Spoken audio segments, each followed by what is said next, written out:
ചേട്ടാ ഇരിക്ക്. എടോ ചായ മാസ്റ്ററെ, ഞങ്ങക്ക് 3 പേർക്കും കൂടെ ചായ. ചേട്ടന് ഷുഗർ കൂട്ടി കിട്ടോ, ഡബിൾ സ്ട്രോങ് ആയിക്കോട്ടെ. ശരി ചേട്ടാ, അങ്ങനെ തന്നെ ചെയ്യാം. ചേട്ടാ ഇന്നലെ ആ കൺമണി ഇല്ലേ, അത്യാവശ്യമായിട്ട് ഒരു 5000 രൂപ കടം ചോദിച്ചായിരുന്നു. ചേട്ടനോട് പറയാൻ നോക്കിയായിരുന്നു ഞാൻ. എവിടെ പോയതായിരുന്നു? എടാ, പെൺകുട്ടികൾ എത്ര കാശ് ചോദിച്ചാലും കൊടുക്കാടാ. കൊടുത്ത കാശിൻ്റെ പലിശ കൃത്യമായിട്ട് വാങ്ങിയെടുക്കാം. കൂട്ടിയും കുറച്ചും നോക്കുമ്പോൾ കണ്ണായി ഒരു കണക്കിനകത്തും പെടുന്നില്ല. അവൾക്കൊക്കെ ഞാൻ കാശ് കൊടുത്താ എൻ്റെ ക്യാരക്ടർ എന്താവൂടാ, ഒന്ന് പറഞ്ഞു കൊടുക്കടാ.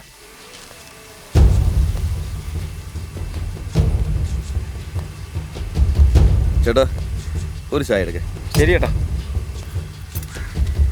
ഡാ, എവിടെ പോയെന്നാണോ ചോദിച്ചേ? നമ്മുടെ സരസില്ലേ, സരസ്, ആ അമലയുടെ അനിയത്തി നല്ല കോഴിക്കറിയുണ്ട്, വീട്ടിലേക്ക് വരുന്നോന്ന് ചോദിച്ചു. എനിക്കാണെങ്കിൽ കോഴിയെന്ന് വെച്ചാൽ ജീവനാ.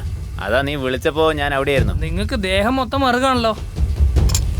എനിക്ക് ദേഹം മുഴുവൻ മറുകുണ്ടാവും, പക്ഷെ ചിലർക്ക് മറുക് തന്നെയാ ദേഹം. എൻ്റെ സ്വത്തിൻ്റെ പാതി ഞാൻ തരാം. താലി പോലും കെട്ടാതെ എൻ്റെ ഭാര്യയായിട്ട് വരാമെന്ന് ചോദിച്ചാൽ നാട്ടിൽ ഒരു പെണ്ണും സമ്മതിക്കുന്നില്ല. ചിലർക്കാണെങ്കിലോ ചൂണ്ട ഇടാതെ തന്നെ എല്ലാ മീനും വന്ന് കൊളുത്തും. ചേട്ടന്റെ വലയിൽ കുടുങ്ങാത്ത മീനോ? ആധാര അങ്ങനെ ഒരു സുന്ദരി. മനസ്സിലാകേണ്ടവർക്ക് മനസ്സിലായാൽ മതി. നീ മിണ്ടാതെ ചായ കുടിച്ച് പോവാൻ നോക്ക്.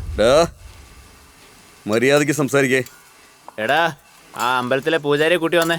ഇദ്ദേഹത്തെ ഇവിടെ ഇരുത്തി നമുക്കൊരു വിശേഷ പൂജ തന്നെ ചെയ്യാൻ പറയാം.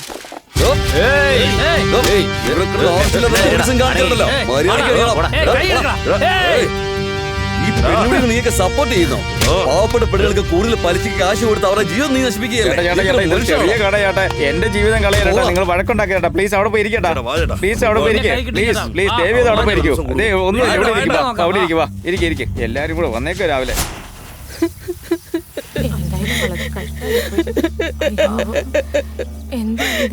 എന്റെ മോളെ സഹിക്കാൻ പറ്റുന്നില്ല. കണ്ടിട്ട് ഭയങ്കര എന്തായാലും വളരെ ദ്രോഹമായി. എന്റെ പൊന്നു മോളെ നീ കൊന്നല്ലോടാ. മര്യാദക്ക് ഞാൻ പറയുന്നത് കേട്ടാ മതിയായിരുന്നു. നീ ഗതി പിടിക്കില്ലടാ. എന്റെ മോളെ പൊന്നു പോലെ വളർത്തിക്കൊണ്ടുവന്ന കുഞ്ഞാ. ഇതൊന്ന് ചോദിക്കാൻ പോലും ആളില്ലല്ലോ ഇവിടെ. മോളെ കണ്ണു തുറക്കും മോളെ. അയ്യോ എന്റെ മോളെ. അയ്യോ എന്റെ മോളാ ദുഷ്ടനെ കുറിച്ച് എന്തൊക്കെയോ പറഞ്ഞു. അവളെവിടേക്കോ തൊടണമെന്നൊക്കെ പറഞ്ഞു. എന്നിട്ട് അവന്റെ കണ്ണിപ്പെടാതെ മാറ്റിക്കൊണ്ട് നടന്നതാ. ആ ദുഷ്ടൻ എന്നെ നശിപ്പിച്ച പോലെ എന്റെ കുഞ്ഞിനെയും കൊന്നു. എന്റെ കുഞ്ഞിനെ കൊന്നു കളഞ്ഞത് ആ ദുഷ്ടനാ. ഇതായിരിക്കും അവൻ ചെയ്ത അവസാനത്തെ തെറ്റ്. എത്രയും പെട്ടെന്ന് അവന്റെ കാര്യം തീരുമാനിക്കണം. നിന്നെയും തേനെയും പറ്റി മോശമായ ഒരുപാട് കാര്യങ്ങൾ അവൻ പറഞ്ഞിട്ടുണ്ട്. ഇപ്പൊ പറയാ, തേൻ മാത്രമല്ല, ഇനി ഒരു പെണ്ണിന്റെ ദേഹത്തും അവന്റെ വിരല് പോലും മുട്ടത്തില്ല. നമ്മളെ കാക്കാൻ നമ്മുടെ ദൈവം എന്നും കൂടെ ഉണ്ടാവും. നമ്മുടെ ഈ കണ്ണീരിന് അവൻ ഉത്തരം പറയേണ്ട ഒരു കാലം വരും ചേച്ചി. ഇങ്ങനെ കരയില്ലേ, വിഷമിക്കാതെ.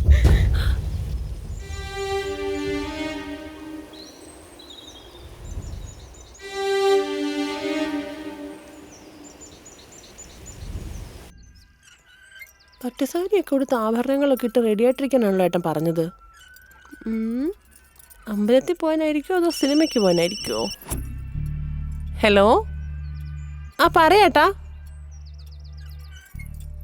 ആ ഞാൻ എപ്പോഴും റെഡിയാ. എന്താ 10-15 പേർക്കോ? എന്താ ഏട്ടാ? ശരി ഏട്ടാ, ഞാൻ ഉണ്ടാക്കി വെക്കാം. എന്തിനാ ഏട്ടൻ ഇത്രയും പേർക്ക് കോഫി ഇട്ട് വയ്ക്കാൻ പറയുന്നേ? ഒന്നും മനസ്സിലാവുന്നില്ലല്ലോ. എന്താ അവിടെ തന്നെ നിന്നാളേ? വാ വാ കേറി വാ. അവളോട് ഇത് വിരിക്കാൻ പറ്റും, അവള് വിരിച്ചില്ലല്ലോ. അങ്ങനെ തന്നെ ചുരുട്ടി വെച്ചിരിക്കുക. ഈ പെണ്ണിന്റെ ഒരു കാര്യം. ചേട്ടാ ഇരിക്കേട്ടാ, ഇതൊക്കെ ഞാൻ നോക്കിക്കോളാം. കുഴപ്പമില്ല മോനെ, നമ്മൾ നോക്കിക്കോളാം. തേന കാപ്പി റെഡിയായോ? പെട്ടെന്ന് കൊണ്ടുവാ. തേനേ ഇങ്ങോട്ട് ഇറങ്ങി വാ, ഇവരെല്ലാം കാത്തിരിക്കുക. കോഫി ഇട്ടോണ്ടിരിക്കുക. എന്താ മോനെ ഇത്? ഗവൺമെന്റ് ജോലിയാന്ന് പറഞ്ഞിട്ട് കയ്യിലൊരു മോതിരം പോലും ഇല്ലല്ലോ. വേണ്ട. ഇപ്പൊ നല്ല ഭംഗിയായി. ഇന്നാ ഈ മാല കൂടി ഇട്ടോ. എന്റെ തേന്റെ ചെക്കൻ മെടുക്കനായിരിക്കണം. ഇപ്പൊ നല്ല ഗംഭീരമായിട്ടുണ്ട്. വാ തേനെ ഇങ്ങോട്ട് വാ. ഇതാണ് പെണ്ണ്. തേനെ നീ എല്ലാവർക്കും അവിടെ കാപ്പി കൊടുക്ക്. നീ എന്തെങ്കിലും നോക്കി നിൽക്കുന്നേ? നിന്റെ നല്ല ഭാവി നോക്കേണ്ടത് എൻ്റെ കൂടി കടമയാണ് തേനെ. അതിനുവേണ്ടിയാണ് ഇതെല്ലാം. തേനെ ഇവർ നിന്നെ പെണ്ണ് കാണാൻ വന്നതാ. ഇതാണ് ചെക്കൻ, ഇതാണ് ചെക്കൻ്റെ അച്ഛൻ, ഇത് അമ്മ, അത് അമ്മാവൻ, പിന്നെ താഴെ ഇരിക്കുന്നതാണ് ചേച്ചി. ഈ പട്ടിക്കാട്ടിലിരുന്ന് നീ കഷ്ടപ്പെടാൻ പാടില്ല. അതുകൊണ്ടാണ് ഈ ഗവൺമെന്റ് ജോലിയുള്ള പയ്യനെ ഞാൻ കഷ്ടപ്പെട്ട് കണ്ടുപിടിച്ചത്. ഇങ്ങോട്ട് നോക്കൂ, ഞാൻ കല്യാണം കഴിക്കുന്നുണ്ടെങ്കിൽ അത് ഇദ്ദേഹത്തിനെ മാത്രമായിരിക്കും. ദയവായി ആരും തെറ്റിദ്ധരിക്കരുത്. എല്ലാവരും പൊയ്ക്കോളൂ. നിങ്ങളുടെ വീട്ടിലെ പെണ്ണ് തന്നെ വേണ്ടാന്ന് പറഞ്ഞു, പിന്നെ എന്തിനാ ഇങ്ങനെയൊക്കെ പറയുന്നേ? മോനെ എന്തായാലും നമുക്ക് സംസാരിച്ചു തീർക്കാം. മോൻ ഇവിടെ ഇരിക്കേ. ഞാൻ പറഞ്ഞേക്കെ. അയ്യോ ചെയ്യുന്ന നൂറില്ല മോനെ. ഇട് ഇട് ഇട്. അയ്യോ മോനെ ദേഷ്യപ്പെട്ട് പോകല്ലേ മോനെ. മോനെ പറയുന്നേക്കെ. എന്നെ മാത്രമേ കിട്ടിയുള്ളല്ലേ? എന്താ ഇത് തേനെ? നീ എന്ത് പണിയായി കാണിച്ചേ? ഞാൻ എന്തുമാത്രം കഷ്ടപ്പെട്ട ആ പയ്യനെ കണ്ടുപിടിച്ചെന്ന് അറിയാവോ? വന്ന മഹാലക്ഷ്മിയെ പുറംകാലിനെ ചവിട്ടി തള്ളിയതുപോലെ ആയില്ലേ? ഇങ്ങോട്ട് നോക്കൂ ഏട്ടാ, ഓർമ്മ വെച്ച നാളെ മുതൽ എന്റെ മനസ്സിൽ നിങ്ങൾ മാത്രമേ ഉള്ളൂ. എന്നിട്ടാ നിങ്ങൾ വേറൊരുത്തിനെ പെണ്ണാണ് വിളിച്ചോണ്ട് വന്ന. ഒരു കാര്യം ചെയ്യൂ, പോയി ഒരു മാല വാങ്ങി എന്റെ കഴുത്തിലിട്ടിട്ട് എന്റെ ഭാര്യയായിട്ട് സ്വീകരിക്കൂ.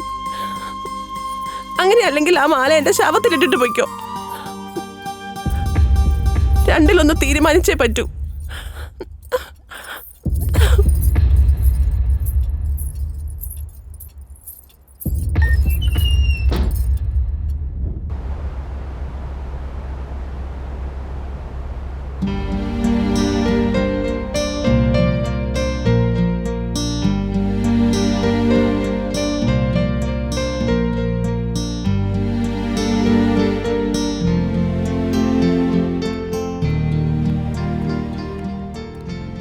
മോളെ ഒരുപാട് പറഞ്ഞു നോക്കി, അവന് തന്നെ കാണാൻ താല്പര്യമില്ല.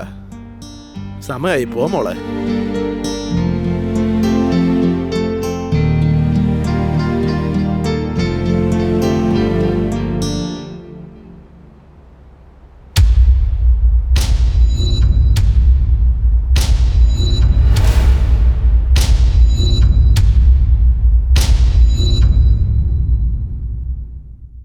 എന്താ ഗുണം ഇങ്ങനെ ചെയ്യുന്നേ?